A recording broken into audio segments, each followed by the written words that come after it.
Hello friends, so today I want to share my thoughts on The Politician Season 2.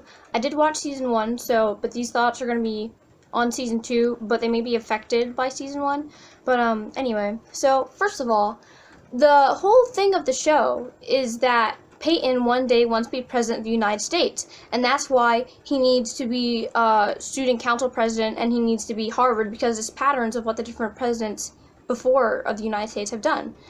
Now, when we do Season 1, the whole thing of the election that he's trying to win is he's trying to win student council president. Now, that's very believable. But then when you go to Season 2, and he's trying to be, I think, like, state senator, I think, it's like, okay, but then now it's like a almost foreshadowing kind of thing at the end of Season 2, where Season 3, I guess, he's supposed to be running for vice president, which I think is very, like, unbelievable. Like, it's very, like, common for someone to run for their class president for student council.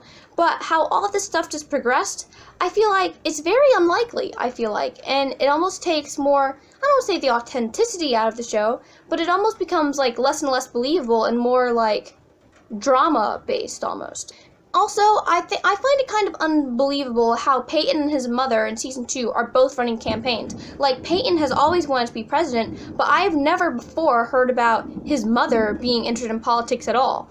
Not to mention, in Season 2, they say that she's, like, bored with it or whatever. Like, I find it very unlikely that she would be running for president. A lot of people are concerned about climate change, but you don't run for president just because you're concerned about climate change. I feel like I'm not saying you can't run for president because you're concerned about climate change, but the fact that she's running for president just for climate change, like, that's not because that's her only issue, but just because she wants to feel the world to be better, I feel like she's not very much of a politician kind of person, so it's kind of odd. I also think it's crazy how Peyton just forgave Sky for poisoning him. Like, he could have died, number one, and number two, she could have gone to jail, which I feel like, how did she not go to jail for poisoning someone? And then I also feel like it's kind of interesting how now Sky and Infinity are friends, because Infinity was poisoned by her grandmother for years, right?